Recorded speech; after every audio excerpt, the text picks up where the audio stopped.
to be killed in some circumstance or another.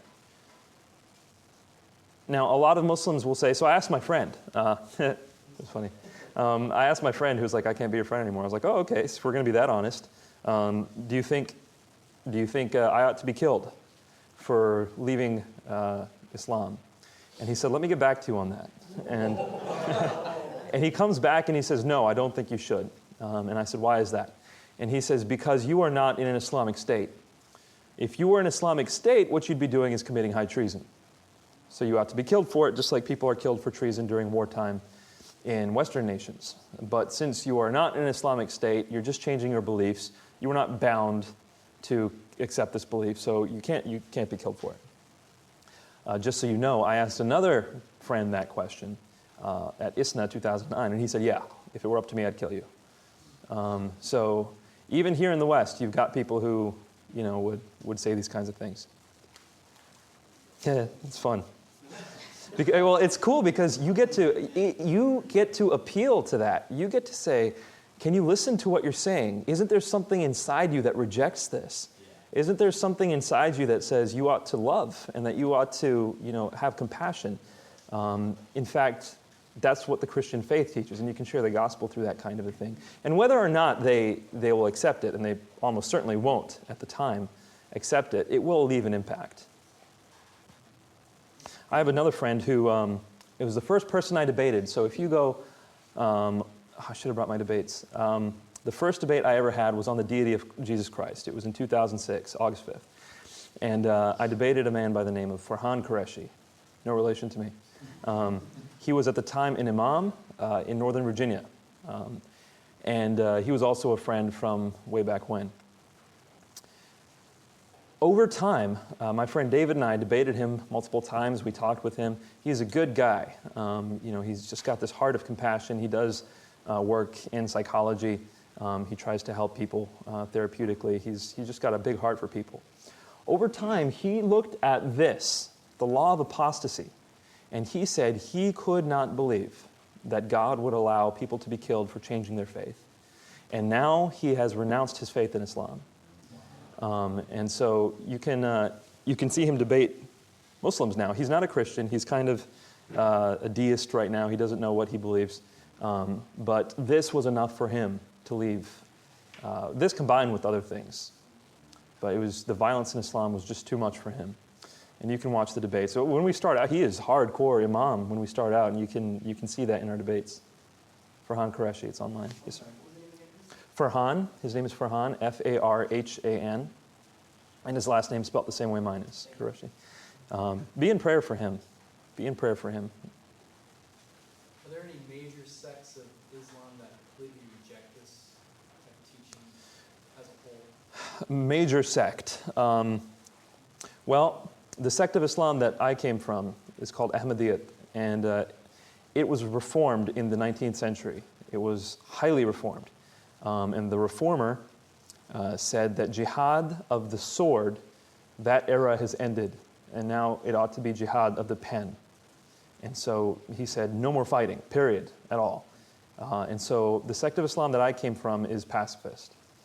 It does allow fighting to defend your nation, no matter what the nation is. So that's why my father could join the U.S. Navy and not have a problem when we went to war with Iraq. He didn't want to go fight in Iraq, but he still stayed in the Navy at the time.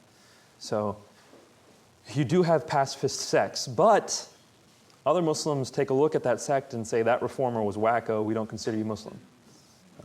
So not just for the pacifism, for his claims too. He was kind of a Joseph Smith character. But you do have certain sects that are pacifist. And then you have this kind of movement in the West, which tries to paint Islam as the religion of peace through and through. And they will deny any of this. They will say that the abrogation happened the other way, that the peaceful stuff abrogated the violent stuff. But chronologically, that just simply does not work.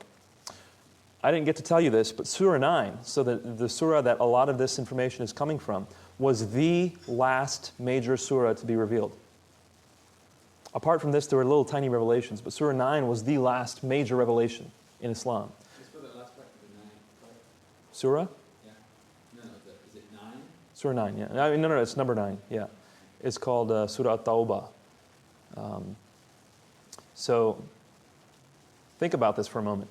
This is essentially the marching orders for Muslims. This is what they were left with, as far as the Quran is concerned. All these verses on violence. By the way, chapter 9, verse 111 is another one that portrays the violence. It says that Allah has bought Muslims and their property for this, that they might slay in Allah's way and be slain.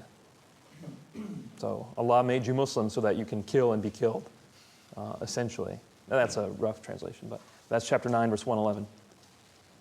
So we've looked at violence towards unbelievers. We looked at violence towards apostates. We also saw violence towards critics. Remember yesterday we talked about Abu Afaq, who was lamenting the death of 2 men at the hands of Muhammad. He basically criticized Islam just by saying, you should have followed Tuba.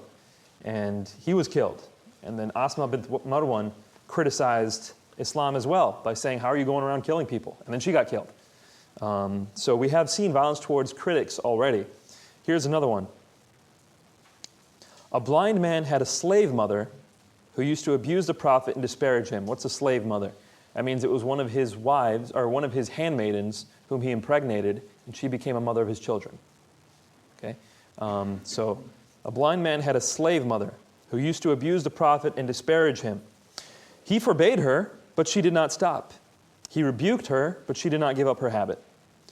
One night she began to slander the Prophet and abuse him. So he took a dagger, placed it on her belly, pressed it, and killed her. A child who came between her legs, so it was probably one of her kids who saw what was happening.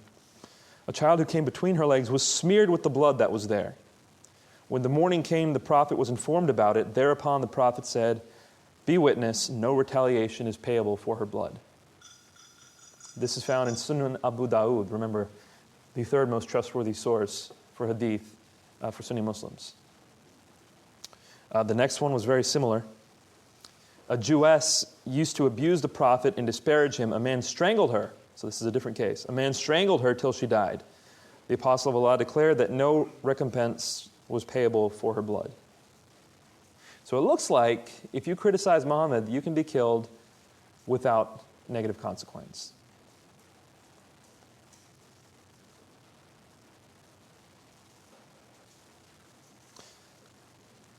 We also see violence towards women in Islam. It's not as bad. They're not being killed for minutiae, but it's still pretty bad. This is the verse that is used to talk about the controversial treatment of women in Islam. Chapter 4, verse 34. By the way, chapter 4 is called the chapter on women, Surah An-Nisa. Men are the maintainers of women because Allah has made some of them to excel others, and because they spend out of their property. In other words, men are superior to women, and they take care of them with their money. So they're made to be the maintainers of women. The good women are therefore obedient, guarding the unseen as Allah has guarded. In other words, women guard their chastity as Allah has kind of guarded the unseen realm, so do women, the good women. And as to those on whose part you fear desertion, the word here, we'll get to that in a moment. And those on whom you fear desertion, admonish them and leave them alone in their sleeping places and beat them.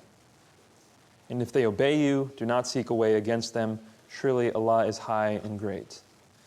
So this is in the Quran.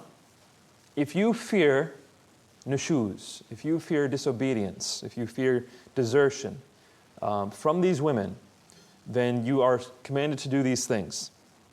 Admonish them, leave them alone in their sleeping places, or leave them alone, banish them to their beds, is how Yusuf Ali puts it, and beat them.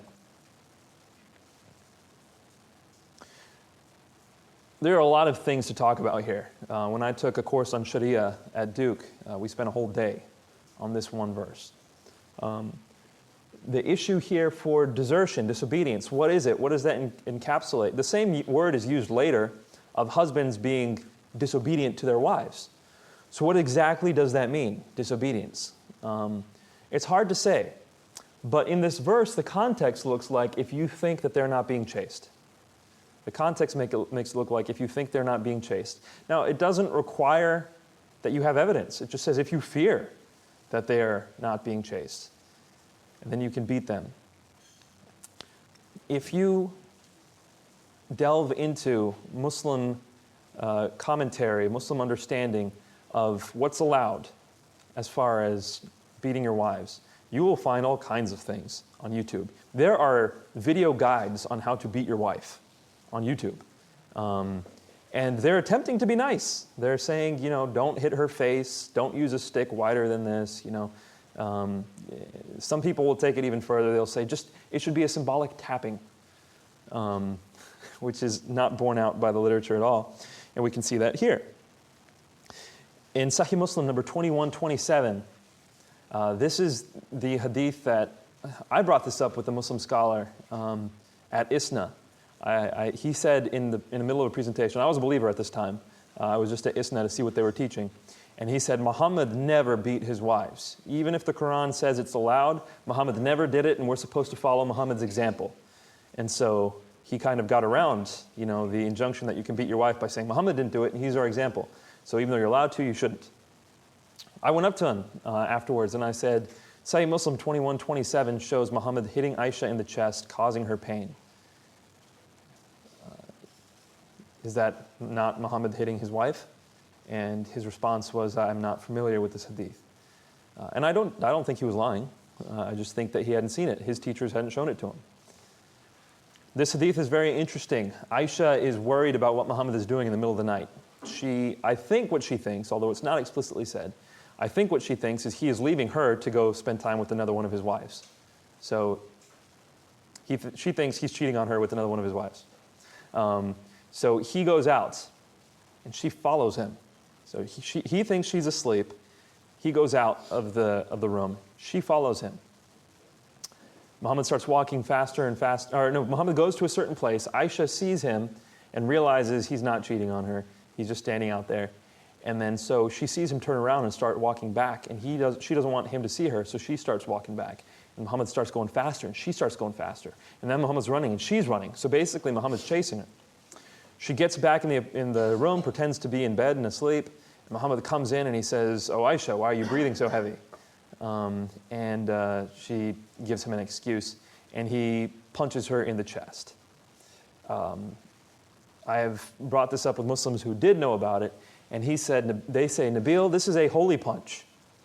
And I'm like, okay, can you explain that to me? And they say, basically what Muhammad is doing is he's casting out demons from Aisha. Okay. Well done. Well played. But that is the best explanation I've seen, that this was a holy punch. But most Muslims still admit that it happened. And so it's not feasible to say Muhammad never hit his wives. We have seen that in the hadith. Yeah. Was Aisha the 6-year-old girl that you married? Yeah, that was the 6-year-old. So she didn't come into his house until she was 9. So this is probably when she's 10, 11, 12. We don't know exactly when this is, but she's a young girl at this time. So he's hitting you younger. Yeah. Well, what's worse is Bukhari 6845, Abu Bakr struck Aisha violently. So Abu Bakr is Aisha's father. And here it says he struck her violently. There are multiple hadith to that effect. Aisha and one of the other wives, I think it might have been Hafsa. It was Hafsa.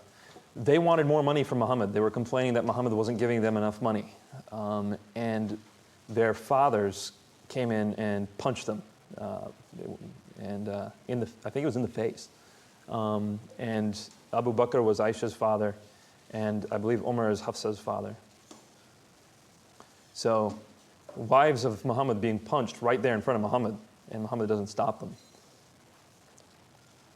Now there is a hadith, by the way, which says, the best among you is the one who treats his wife well. So that hadith is there, and we should use that to balance these out. But at the same time, these are there. So we should get a good view. Abu Dawud 2142, a man will not be asked as to why he beat his wife.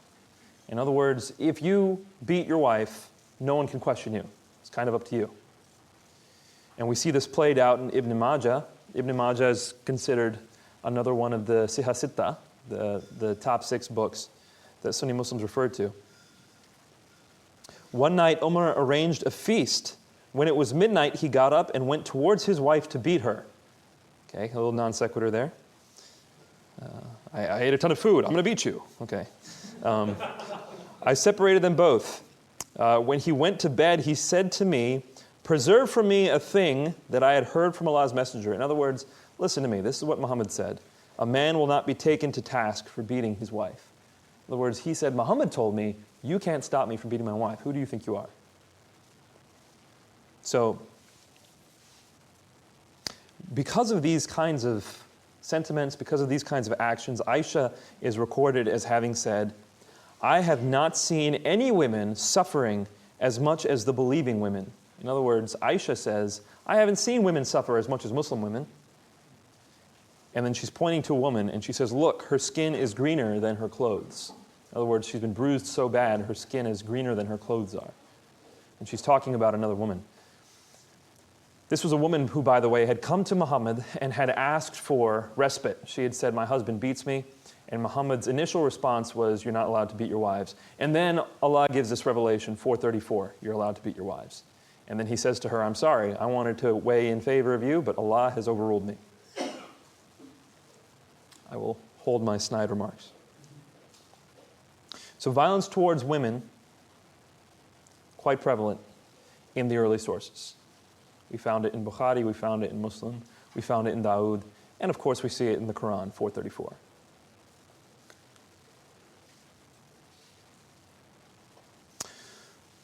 We also see violence towards sinners. This is kind of the way you handle things.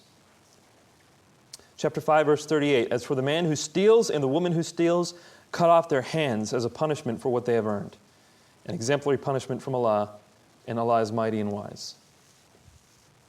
So, you can go on websites today, not YouTube. YouTube doesn't show violent images. But you can go on various other websites today and watch women and men getting their hands cut off because they stole things. We can compare that to Ephesians where, Paul says, those of you who have been stealing, steal no more, but rather work so that what you produce can be given to others. Stark comparison between these two faiths. The penalty for homosexuality. Sunan Abu Dawood 44:47. Ibn Abbas reported the apostle of Allah as saying, if you find anyone doing as Lot's people did, kill the one who does it and the one to whom it is done. 44:48 says, Ibn Abbas said, if a man who is not married is seized committing sodomy, he will be stoned to death. So, and this isn't too different from what we see in the Old Testament. The difference here, though, from a Christian perspective, is that this is for all time. Whereas what was done as law for the Israelites was for those people to establish the superiority of Yahweh in the eyes of the world around them, and then that was to be fulfilled in Christ when grace would reign. So that's an important thing to remember as well. A lot of these things are somewhat similar to what you find in the Old Testament, but there is that sharp distinction between the Old Testament and the Quran as far as Christians are concerned, because the Old Testament isn't what we're left with. We're left with the Gospels, we're left with Christ's grace. Here's a penalty for fornication, Quran 24. As for the fornicatress and the fornicator, flog each of them, giving 100 stripes, and let no pity for them detain you in the matter of obedience to Allah.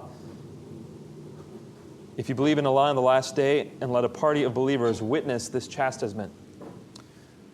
Not only are you commanded to beat them, but if you are found pitying them, overlook your pity and continue beating them. You can see these videos, again, online, of people being beaten, flogged horrifically, and they're crying out for mercy, and you have to ask yourself, why is this person who's beating them able to continue doing so? Don't they have any shred of compassion in them? It's because ayat like this make sure that compassion is not given room.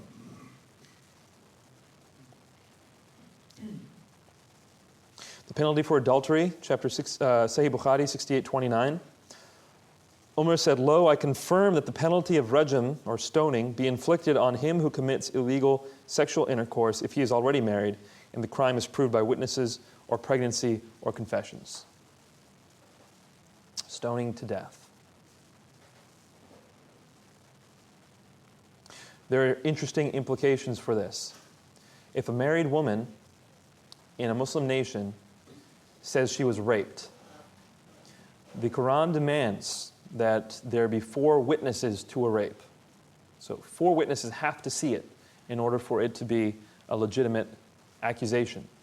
If she is unable to provide 4 witnesses after having said she was raped, they will say, "You cannot prove the rape, but you have confessed adultery. And so you will be executed." And that happens even today. The witnesses should be men, but I think they'll take them if they're women too. The ratio of women witnesses to male witnesses is 2 to 1, but I haven't seen that strictly applied in the case of rape. The problem is if a woman is raped, then she often does not report it. And then if she gets pregnant because of it, then they will, either she has to play it off as her husband's child or she'll be killed after the child's born. This is really difficult for women. That's why as believers, we ought to be fighting for the rights of the oppressed around the world, regardless of their faith, because there's not many people fighting for them. Even if they're Muslim women, we ought to be taking a stand and fighting for their rights in these nations, and making sure that these kinds of atrocities stop. And that would be the love of Christ played out in a real way. So here's our summary so far. It seems that the solution for many problems in Islam is violence. The solution for an unbeliever, violence. The solution for apostasy, violence. The solution for criticism, violence. The solution for displeasing women, violence. And the solution for sinners is violence. Violence basically permeates the reaction of people who are deviating from the path. And this is what I would say true Islam, the Islam that Muhammad left with his people, as best as we can tell from the Quran and from the sources. So, is Islam a religion of peace? When you get a bumper sticker question like that, you have to ask for clarification. What do you mean by that? If the person responds, "Can Islam be practiced peacefully?" Well, of course, Islam can be practiced peacefully by ignoring the violent components. Sure, you can. But if you're asking, does the religion that Muhammad left the world endorse violence? The answer is definitely yes, on many levels. Therefore, Islam is not a religion of peace, if that's what you define as Islam, and that is what I define as Islam. Now, what is our response supposed to be to all this? I find, by the way, my ministry, Creed 2.6 Ministries, is not focused on Islam. It's focused on the gospel. It's focused on explaining the death, deity, and resurrection of Jesus Christ, what that means for us as believers, and what it means for Muslims as well, as we share the faith with them. What does all this information mean for us then? How are we supposed to respond? As far as we are concerned, as believers in Christ, we have no fear. We have no reason to fear suffering, to fear death, to fear oppression. In fact, if we do not suffer, it's quite possible that we're not expressing our faith the way it ought to be expressed. How do we know this? 2 Timothy 3:12. Everyone who lives a godly life in Christ Jesus will suffer or will be persecuted. It's all throughout the gospel. 1 Peter 5 says that you should count it as an honor if you're suffering for Christ. Matthew 5 tells us that we're supposed to be able to hand over things to our enemies, people who are persecuting us. We're supposed to be able to pray for them. We're supposed to be able to give them something to drink. We're supposed to love them. What good is it if we just love our brothers and sisters? Even pagans do that. We're supposed to love our enemies. This is the Christian message. Why? How does that work? Because Christ has already overcome this world. We are not fighting for this world. We're fighting for the next world. And so in this life, if Muslims take over, let's just say, I don't believe in these vast conspiracy theories, but let's say it were true and they took over and we were all oppressed. So what? The Christian faith grew the most under oppression. And it continues to do that. The truest Christians are the ones who have to face persecution every day and who have to fight for their faith. So when we go out into this world and when we look at potential violence, we're not supposed to try to preserve our own safety, our own comfort, our own standards. That's not supposed to be our reaction. If that is, I challenge you to take your heart before the Lord. Our reaction is supposed to be, let us help these people out of this mindset. Let us help them away from this violence. Let us help the women who are caught in this. Let us help all the people who are oppressed by this, even if that involves our suffering to the point of death. That is supposed to be our response.